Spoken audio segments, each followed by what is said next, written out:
Salut les amis, bienvenue sur ma chaîne, c'est Nini. Aujourd'hui, on va pas parler du Japon parce que bien sûr ma chaîne elle est à dominance japonaise, mais comme je suis québécoise et que j'ai quand même une bonne... j'ai beaucoup d'amis qui viennent de France, de Belgique, de Suisse, bref de l'Europe, qui sont beaucoup intéressés par le Canada. Eh bien, aujourd'hui, c'est votre petite capsule Québec et j'ai envie de vous partager quelque chose qui me passionne parce que ça vient de mon coin de pays. Même ici au Japon, des fois, quand on a des réunions d'étrangers, il y a beaucoup d'étrangers qui viennent de différents pays. Des fois, ben, ils nous demandent de faire des fois des petits exposés pour pour expliquer aux locaux nos traditions, qu'est-ce qui est vraiment unique dans notre coin de pays, tout ça. Ben moi, je suis originaire du Bas-Saint-Laurent, plus précisément de Rimouski, et vraiment, Rimouski a... je ne sais pas si je devrais appeler ça une mascotte, parce que je vais vous raconter l'histoire qui est quand même assez dramatique, OK? Et malheureusement, ça l'est très mal connu. En Europe, bien sûr, il y a pratiquement personne qui connaisse cette histoire-là, sauf les passionnés, bien sûr, d'anciens navires de paquebot, là. Mais en règle générale, les gens qui ne s'intéressent pas forcément aux bateaux, ben, ils connaissent pas l'histoire. Tout le monde connaît le Titanic, à moins de vivre sur une autre planète. Là. Je pense que, bon, s'il y a quelqu'un qui connaît pas le Titanic, il y a comme un problème hein, au niveau de l'éducation, si on peut dire ça comme ça. Mais bon, tout le monde connaît le Titanic, mais il n'y a pas grand monde, malheureusement, qui connaissent l'Empress of Ireland. OK? Donc là, j'ouvre la petite parenthèse comme ça, c'est qu'à Rimouski, ben, l'Empress of Ireland, c'est quelque chose qui tient à cœur beaucoup aux gens de Rimouski. Les gens sont fiers de cette histoire-là. Il y a aussi un musée aussi qu'on peut visiter pratiquement tout au long de l'année. Il y a peut-être une pause là, vers le mois de février et tout ça. Mais en règle générale, c'est ça, les gens de Rimouski, tout le monde à Rimouski connaissent l'Empress of Ireland, OK? Mais quand on sort de Rimouski, peut-être qu'il y a des gens aussi de Montréal qui m'écoutent ou de d'autres régions du Québec qui ont vaguement entendu peut-être parler de ça à l'école, mais bon, souvent dans les cours d'histoire, j'imagine qu'ils doivent certainement parler de l'Empress, mais bon, on oublie, hein, donc en règle générale, peut-être qu'il y a des gens, même à Montréal, qui se souviennent pas ou qui vont dire « Ouais, mais c'est quoi? C'est qui l'Empress of Ireland? » Bon, tu sais, c'est souvent ça que je me fais dire, puis je dis « Ouais, mais il me semble que tu es à Montréal, tu es quelqu'un de Montréal et que tu connais pas cette histoire-là. » Non, j'ai entendu vaguement le mot, mais des fois, il y en a, est-ce que c'est une personne? C'est quoi? Ils ont entendu le mot, mais ils peuvent pas mettre une étiquette dessus. Je trouve ça quand même assez... Ben, c'est aberrant. Ça fait quand même partie de l'histoire, je veux dire, de l'humanité, parce que je vais vous expliquer la tragédie. Il y a eu plus de victimes que le Titanic, donc c'est quand même... spécial de voir que même au Québec, il y a des gens qui connaissent très peu ou très mal l'histoire et qui n'arrivent pas à mettre un nom, je veux dire, ils ne savent pas trop c'est quoi. C'est juste le nom. Tu sais, des fois, on a un nom, on sait c'est quoi le nom, mais on ne sait pas exactement qu'est-ce que c'est. Donc, c'est souvent ça que j'ai à faire avec beaucoup de gens au Québec. Bien entendu, en Europe, non, il n'y a personne qui connaisse. Et bien sûr, au Japon, non, les gens ils ne connaissent pas du tout. Et quand je parle de cette histoire-là aux Japonais, je sais qu'il y a un intérêt parce que les Japonais, en règle générale, ils sont beaucoup intéressés par tout ce qui a rapport avec le maritime, tout ce qui est en relation avec la mer, les bateaux, la navigation. Il faut bien comprendre que le Japon, c'est une archipel, hein? Donc on est entouré d'eau, hein? Donc forcément les insulaires, comme d'ailleurs les Britanniques, hein, aiment beaucoup les bateaux. Donc c'est pour ça que ça attire beaucoup l'attention. Il y a beaucoup de Japonais qui m'ont posé la question, mais pourquoi c'est pas connu?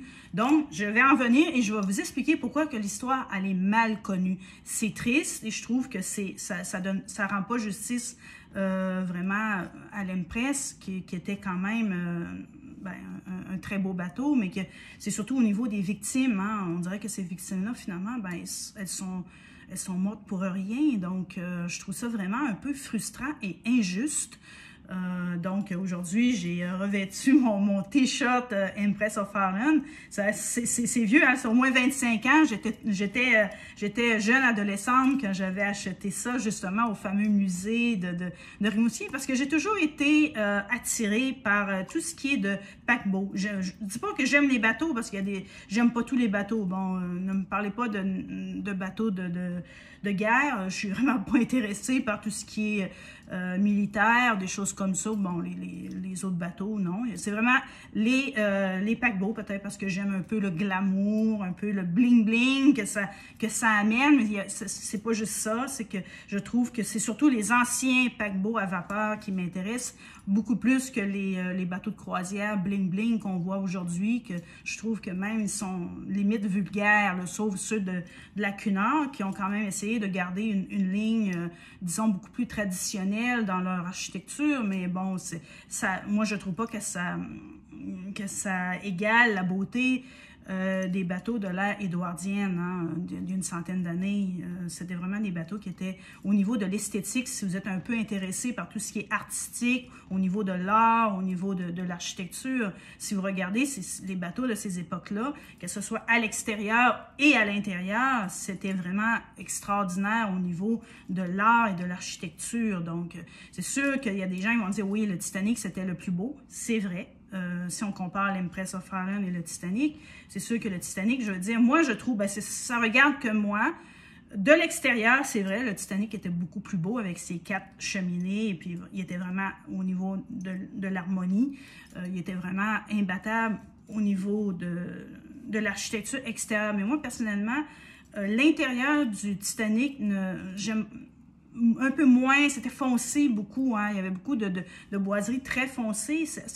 Je trouvais qu'il manquait un peu de luminosité, du moins à l'intérieur de ce navire-là. C'est beaucoup plus anglais, en tout cas, j'aime un peu moins la décoration intérieure du Titanic, mais celle de l'Empress, franchement, il y avait beaucoup de boiseries, mais il y avait du blanc, il y avait de la dorure, c'était un peu genre style rococo un peu, là. Donc, moi, je trouve que l'intérieur de l'Empress of Ireland m'intéresse, je trouve plus beau.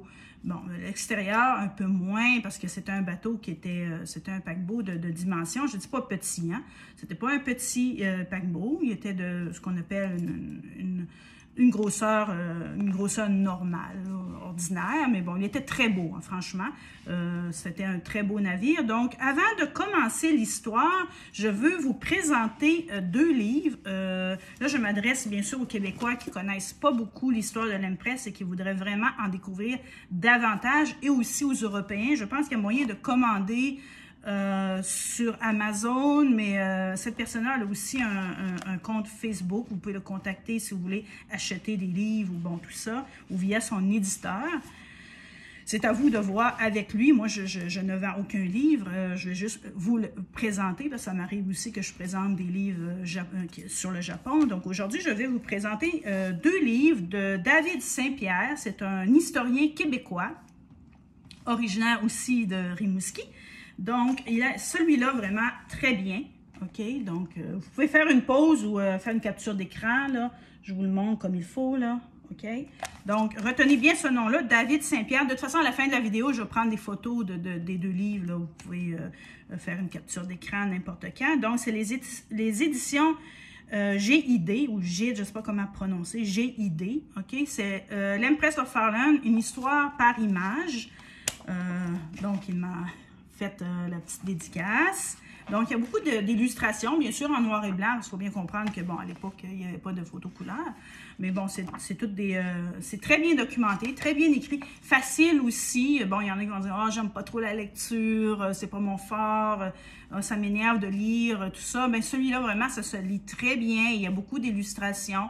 Donc, ça se lit très vite, hein, en une journée. On passe au travers de ce livre-là.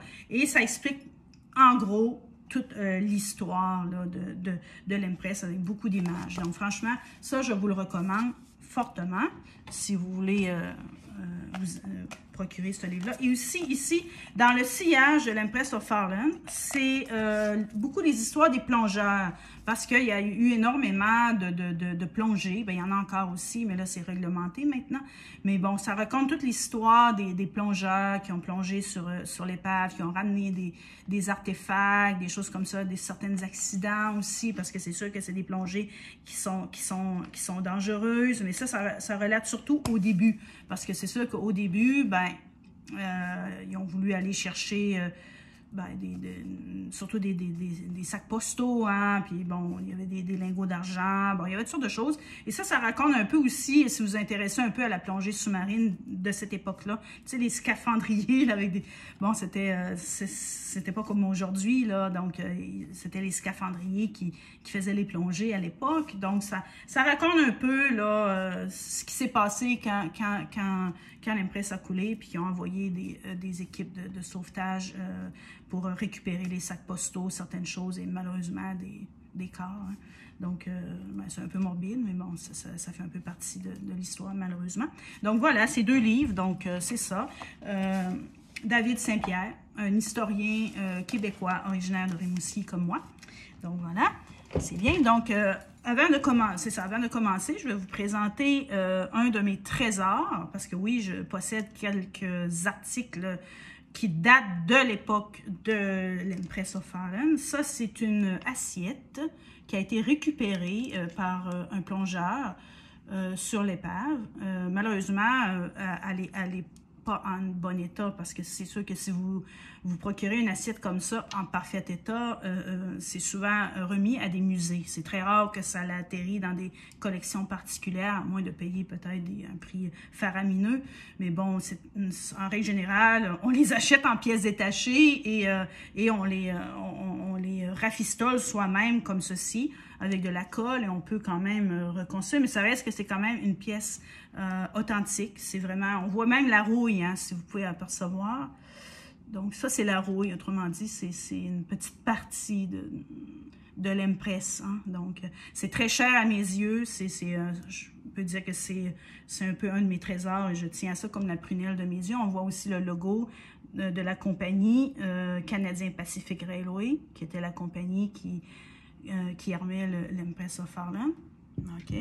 Donc, ici, j'ai 2 cartes postales. Une qui n'a jamais été utilisée, OK, mais qui date de l'époque de l'Empress. Ce n'est pas une copie, c'est une carte authentique. On voit ça, c'est le logo là, du Canadien Pacifique. OK, donc, ça, c'était les cartes qu'ils vendaient à l'époque à bord, que les gens pouvaient écrire et envoyer. Donc, ça, c'est probablement quelqu'un qui a fait une traversée sur l'Empress, qui en a acheté plusieurs, puis ils ont ramené chez eux. Hein. Donc, elle n'a jamais servi. Celle-ci, elle a servi. Il est marqué Charlottetown, île du Prince-Édouard. OK, celle-là, elle a servi. C'est écrit. C'est très dur à déchiffrer les écritures. Hein. Donc, encore, voilà, l'Empress. Donc, ça, c'est des cartes originales de l'époque. Celle-là, elle a été utilisée. Et celle-ci, non. Et un autre de mes trésors, c'est cette petite broche-ci. OK? Celle-ci, je la porte parfois sur moi. Et j'ai souvent des compliments pour ça. Parce que c'est vrai que c'est rare, on n'en trouve pas beaucoup. C'est très dur à trouver sur le marché. Donc, c'est l'Empress of Farland. Surtout avec l'Empress of Farland. On peut en trouver avec d'autres navires, bien sûr, mais avec l'Empress, c'est assez rare. Donc, voilà. Donc, on y va pour la récapitulation de l'histoire. Donc, l'Empress, c'est un bateau, un paquebot qui a été inauguré. Son voyage inaugural a été en 1906, OK? Il y a un frère jumeau, OK, un sister ship, comme ils disent les Anglais. Parce qu'il faut bien comprendre, c'est assez spécial, mais en anglais, en langue anglaise, les bateaux, c'est féminin. Donc, ils vont souvent utiliser des noms féminins. Ils vont souvent utiliser le mot « her », qui veut dire « elle ». OK, c'est assez spécial. J'aimerais peut-être comprendre pourquoi, mais comme je suis prof d'anglais, des fois, j'explique ces choses-là à mes étudiants, puis ils trouvent ça spécial. Parce que normalement, en anglais, les choses inanimées, je veux dire, les objets, n'ont pas de genre comme en français. C'est-à-dire qu'en français, un bateau, c'est masculin. OK? Mais en anglais, en règle générale, tout ce qui est, je veux dire, objet, hein, inanimé, même voir les animaux, c'est « it ». Donc, on n'est pas supposé de dire her ou him je veux dire, pour un navire ou bon, je sais pas les avions, tout ça, parce que je m'intéresse pas aux avions, donc je sais pas s'ils disent her pour les avions, ça m'étonnerait, mais bon, pour les navires, là, même les petits bateaux, hein, ou les bateaux de guerre, c'est her. Donc, je sais pas pourquoi, mais bon, c'est une petite parenthèse que je voulais ouvrir, c'est que c'est ça, c'est féminin pour, chez les Anglais, tout ce qui est de navire. Donc, c'est ça, c'est un navire qui a été lancé, inauguré en 1906. Donc, il avait quand même une bonne carrière quand il a sombré en 1914. Okay? Il y avait déjà quand même pas mal de millage, mais ce n'était pas considéré encore comme un bateau, un paquebot âgé. Okay? On peut dire qu'il était comme dans le milieu de sa carrière, ce qui a fait une très grosse perte pour la compagnie canadienne-Pacifique parce que c'était un des bateaux vedettes avec l'Empress of Britain qui était son jumeau, qui a été lancé un an avant, en 1905. Donc, lui a eu une longue carrière, il a même fait la Première Guerre mondiale, après ça, il a changé de nom pour s'appeler le Mont-Royal, et finalement, ben, il a été démoli, donc il a eu quasiment une carrière qui ressemble un peu à l'Olympique, le jumeau du Titanic, que lui aussi a eu une très longue carrière, qui a fait la Première Guerre mondiale aussi. Il a coulé plusieurs, je pense qu'il a coulé un U-boat, puis en tout cas, il a eu une très, très, très longue carrière. Malheureusement, il a été démoli. J'aurais bien aimé qu'il puisse le préserver.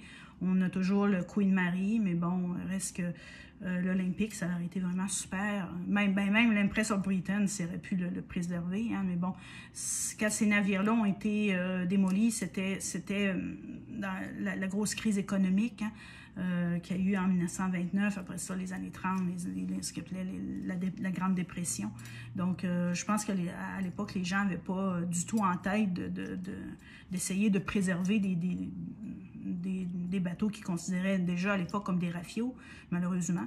Je sais que c'est un mot qui est un peu dur pour dire ça, mais bon, à l'époque, c'est comme ça qu'ils appelaient ça. Hein. Donc, ils envoyaient ça à casse, puis ils les faisaient démolir. Merci, bonjour. C'était la Grande Dépression. Donc, je pense qu'il y avait d'autres choses en tête que ça. Hein. Donc, même aujourd'hui, le Queen Mary, qui est en Californie, c'est très dur, puis je pense qu'en fait, ils ont failli faire faillite, là, c'est ce que j'ai vu passer. En tout cas, c'est très difficile. Il y a le United States aussi, qui est un grand paquebot qui a eu une carrière assez florissante, qui est en train de pourrir quelque part aux États-Unis, puis qui essaye de ramasser des fonds pour essayer de le sauver, mais je pense que là, il n'est plus vraiment récupérable parce qu'il est trop rouillé. Ça coûterait des millions pour essayer de restaurer ça. Donc, vous voyez, bon, l'intérêt des paquebots, je veux dire, c'est un intérêt qui est quand même assez limité. Donc, les gens ont plus tendance à s'intéresser aux bateaux de guerre, aux avions, bon, au niveau des trains, surtout, c'est très populaire, les trains. On dirait que les paquebots, c'est rare qu'on trouve des gens, des vrais passionnés, là, des passionnés de ça, là. Je ne peux pas dire que c'est ça qui est le plus populaire, en tout cas. Donc, c'est pour ça que, bon, finalement, sont malheureusement disparus, mais l'épave de l'Empress of Ireland reste toujours dans le fleuve Saint-Laurent. OK? Donc, voilà, c'était... il a été son voyage inaugural en 1906. C'était un paquebot qui mesurait 1712 mètres de long et faisait environ 20 nœuds de vitesse, ce qui était quand même pas mal, hein? Non, je m'excuse, voyons, je suis un peu mêlée, là. C'est 172 mètres. Voyons, je commence à être fatiguée. Bon, 172 mètres de long, OK, et il faisait 20 nœuds pour environ 14 000 tonnes, là, son tonnage, là. Ce qui était un paquebot moyen pour l'époque. Aujourd'hui, c'est sûr qu'on dirait, bon, c'est petit, hein, ce ne serait pas vraiment considéré aujourd'hui comme très gros, mais moi, finalement, les grosses affaires qu'on voit, c'est pas ça vraiment que je trouve que ça m'aurait suffi, là. Tu sais, c'est une bonne taille, là, tu sais, c'était une bonne taille.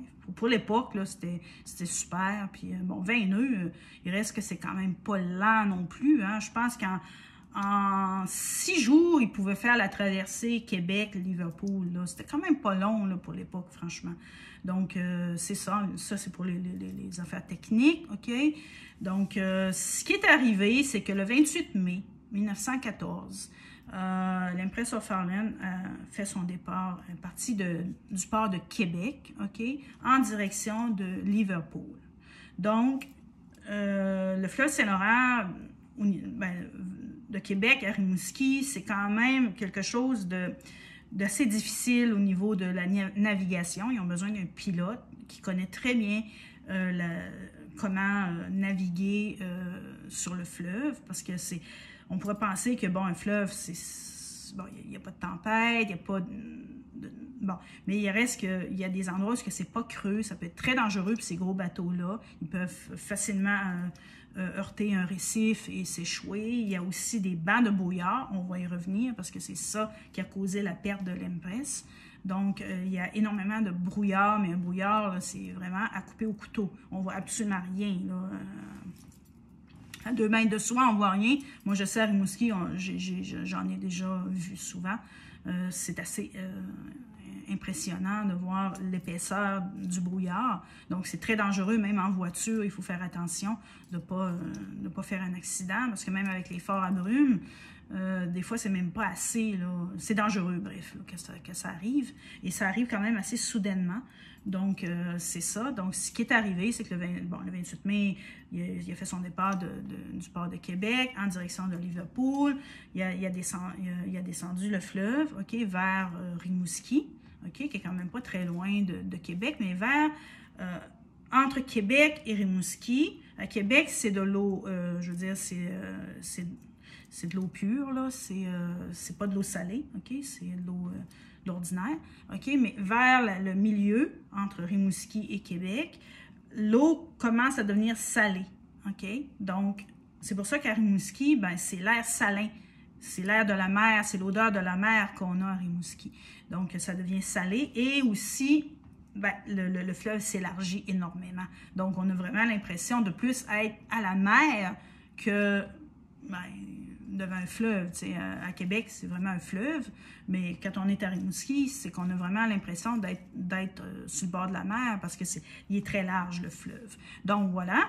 Donc, lui, il est parti dans le début de fin d'après-midi, OK, de Québec, et il a descendu tranquillement vers Rimouski pour déposer son pilote, hein, parce que c'était pas le capitaine qui avait les commandes du bateau, parce que comme je vous dis, ça prend un pilote pour au moins aller jusqu'à Rimouski, Pointe-au-Père. Donc, l'Empress a débarqué son pilote et certains sacs postaux aussi, là, des lettres, des choses comme ça, OK? Et le capitaine a pris les commandes de son bateau pour le diriger vers l'océan. OK? C'était la routine. Mais là, ce qui est arrivé, c'est que soudainement, il y a eu vers les 1h40, là, les 1h20, là, en tout cas, dans la nuit, là, soudainement, il y a eu un brouillard. Un très gros brouillard épais, qu'on voyait absolument rien devant soi. Donc, il y avait des procédures là, dans ce temps-là. Je sais que, bon, ils font sonner leur sirène. Hein. Je pense qu'il y a des codes. Là. Bon, je ne vais pas rentrer dans les détails. Ce n'est pas une vidéo technique que je vous fais. C'est juste vous relater l'histoire, OK? Si vous voulez avoir des choses techniques, ben, vous lisez les livres. Donc, il a fait sonner ses sirènes pour avertir éventuellement s'il n'y avait pas d'autres bateaux dans les alentours. Puis, effectivement, ben, il y en avait un qui n'était pas loin, puis l'autre aussi, il faisait sonner ses sirènes aussi, parce que c'est un code, ça, quand il y a du brouillard. Donc, mais le problème, c'est qu'il y a de l'écho. Puis quand il y a du brouillard comme ça, des fois, tu peux entendre un son, mais ça ne veut pas forcément dire... Ça peut être plus loin que toi, comme ça peut être proche. Donc, c'est très... je veux dire, c'est bête, là.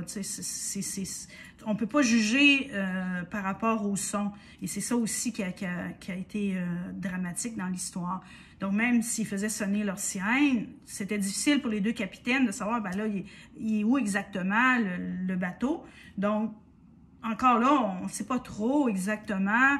Je ne vais pas rentrer dans les détails parce que c'est compliqué, ces affaires techniques de navigation, à bâbord, tribord, tout ça. Bon, le capitaine de l'Empress, ben lui, il a jugé bon en tout cas, faire une manœuvre. OK, vous allez voir ça dans le livre. Je ne vais pas l'expliquer ici parce que sinon la vidéo va durer 2 heures. Donc, ce n'est pas le but. J'ai envie de vous faire plus des vidéos qui sont assez courtes, condensées, pour ne pas vous saouler non plus, puis que, bon, vous commencez à vous endormir à un moment donné, des vidéos qui durent 2 heures. C'est pas agréable. Même moi, des fois, je vois d'autres youtubeurs, des fois, je me dis, bon, là, ça fait 1h30. Ça commence à être vraiment long. C'est dur de garder des gens qui ben, il y en a beaucoup qui vont finalement... éteindre la vidéo, là, parce qu'ils en ont marre. Donc, c'est pour ça que j'essaie de faire vite. Donc, si vous voulez avoir des détails, ben, achetez les livres. Vous allez tout avoir, tout en détail, ce qui est arrivé exactement, puis les détails techniques également. Mais bon, les deux ont fait des manœuvres qu'ils n'auraient pas dû faire. OK? Ce qui fait que, ben, lui, c'était le charbonnier. C'était un charbonnier, il transportait du charbon, un cargo, là. Puis, c'était un cargo norvégien qui s'appelait le Storstad. OK? Ça fait que l'Empress était là, de même. Et le Storstad, le charbonnier, est arrivé, puis il est rentré en plein dans le milieu. Là où il ne fallait pas, justement, le point le plus critique là, entre ces deux cheminées. Donc, c'était le pire endroit pour le frapper. S'il aurait frappé en avant ou en arrière, peut-être que là, le capitaine aurait pu réussir à faire échouer, du moins, le bateau pour sauver les gens. Mais en plein milieu comme ça, c'est pratiquement impossible. Donc, c'est ça, le Storstad, lui, a rentré vraiment dans le milieu, tournant en plein cœur. Ce qui a fait que, ben, malheureusement, l'Empress a coulé en 14 minutes, ce qui est vraiment court, et à 1h40 de la nuit. Ce qui fait qu'il y avait beaucoup de gens qui étaient couchés, là. Donc, il y en a qui... C'est ça. C'est vraiment terrible. Et ce qui est bête, c'est que l'Empress avait assez de canaux de sauvetage pour tout le monde. Mais vu que il a coulé en 14 minutes, ben, comment tu veux mettre des chaloupes de sauvetage à temps? Donc, c'est pour ça qu'il y a eu autant de victimes. Donc, sur 1477 passagers, il y en a eu seulement 465 qui ont survécu. Vous imaginez? C'est plus que le Titanic. Et sur 138 enfants, il y en a seulement 4 qui ont pu être sauvés. Fait que, vous voyez, c'est ironique, hein? Parce qu'il y avait assez de chaloupes de sauvetage. Donc, si, mettons, l'Empress aurait frappé un iceberg là, exactement de la même manière que le Titanic a fait, il y aurait eu assez de temps pour évacuer tout le monde. Parce qu'il y avait assez de chaloupes. Parce que quand il y a eu la tragédie du Titanic, la compagnie Canadien Pacifique ont décidé autrement dit, d'augmenter leurs canaux de sauvetage. Parce que ça a donné une leçon pour toutes les autres compagnies de navigation de l'époque. On dit, oui, c'est vrai, il faudrait avoir assez de chaloupes de sauvetage pour tout le monde, membres d'équipage compris.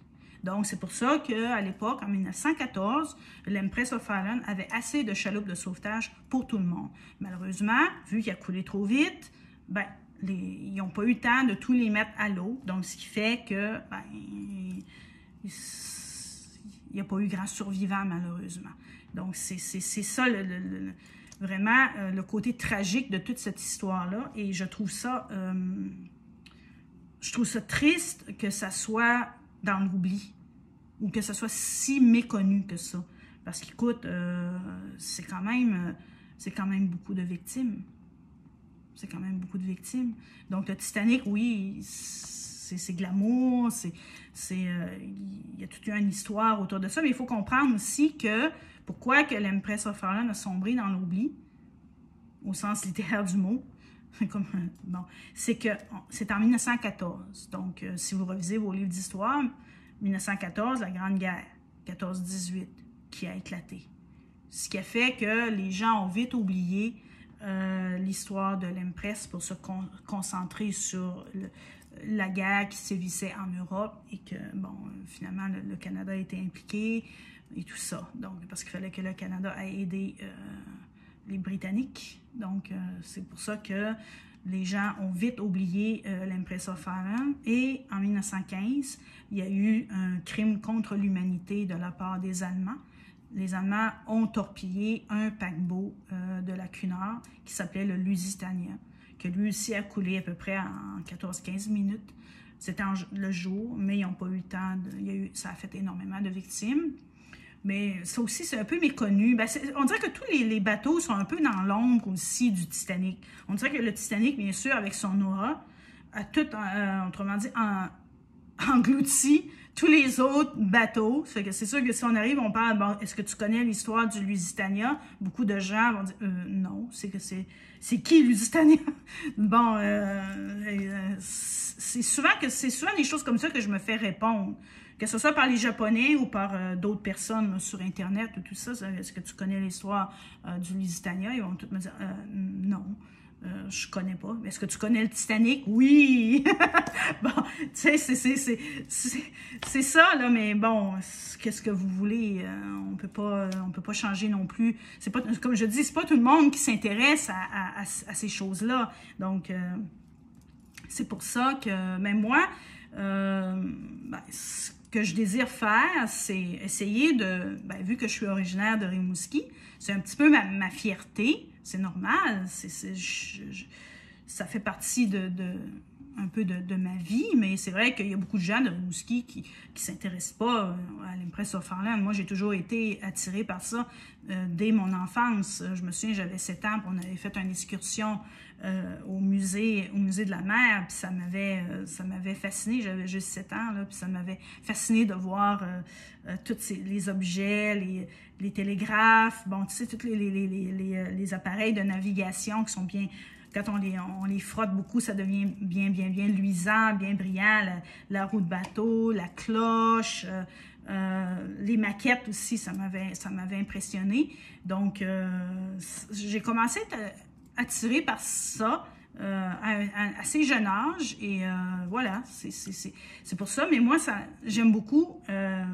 faire connaître, du moins à ceux qui ça les intéresse. C'est sûr que je force personne si ça vous intéresse pas, mais regarde, vous n'êtes pas obligé de regarder la vidéo si ça vous intéresse pas. Mais si ça vous intéresse et que vous êtes intéressé d'apprendre davantage sur l'histoire en général, sur l'histoire des grands paquebots, parce que je le considère comme un grand paquebot.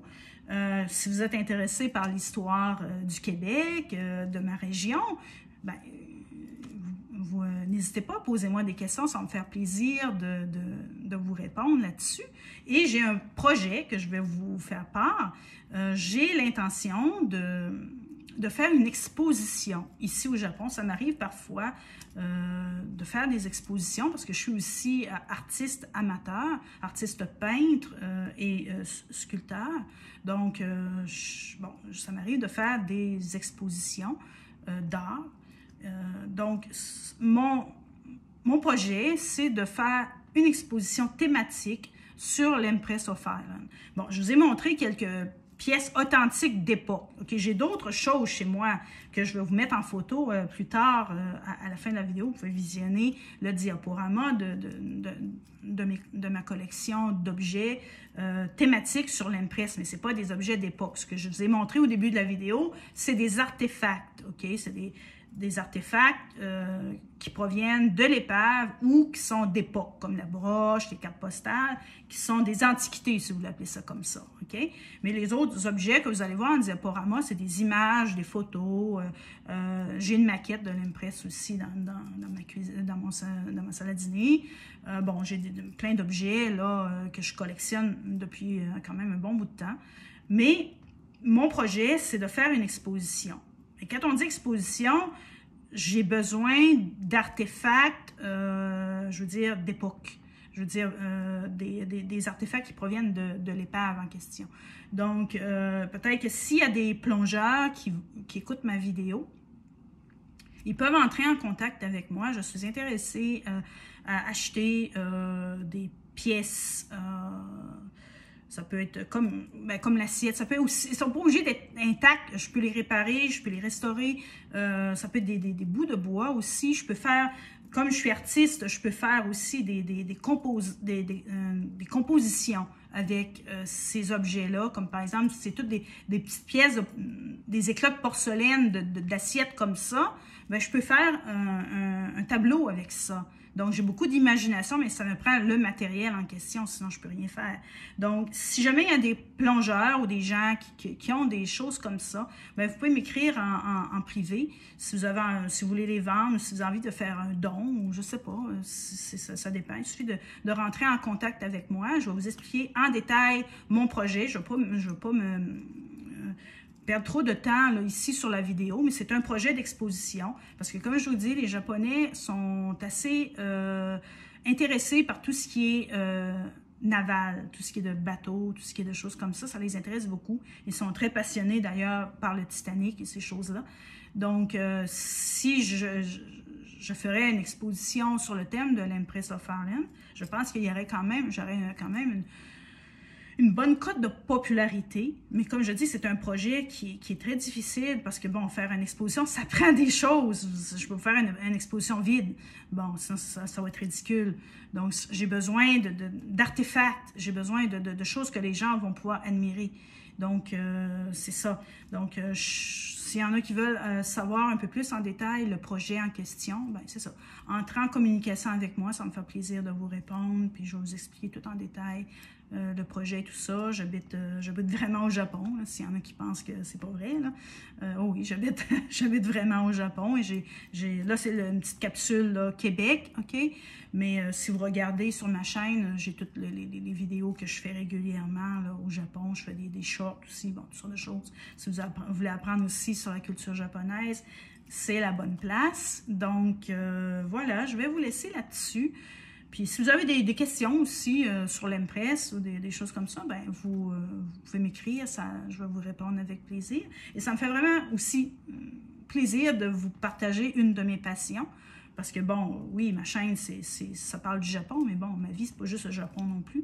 J'ai d'autres choses à partager que juste parler du Japon, hein. Donc, ça va m'arriver parfois que je vais vous faire des petites capsules comme ça, Québec, culture québécoise, ça peut être de la cuisine aussi.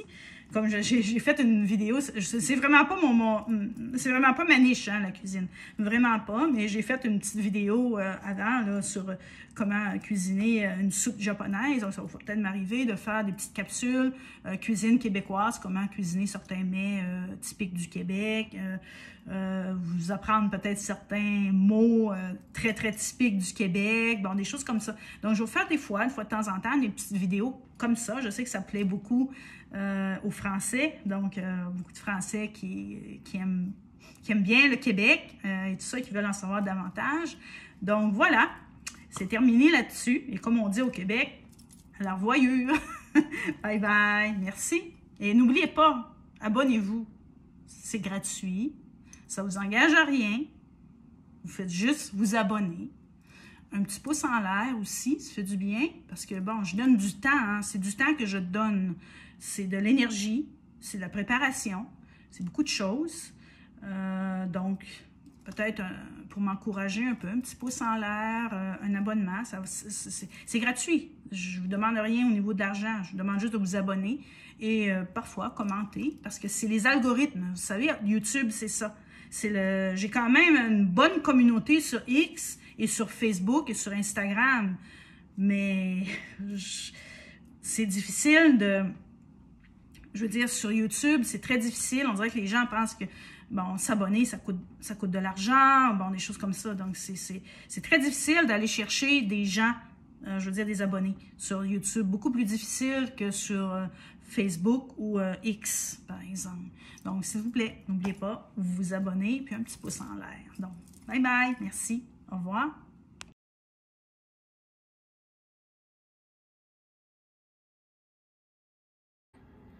Donc, voici ma maquette.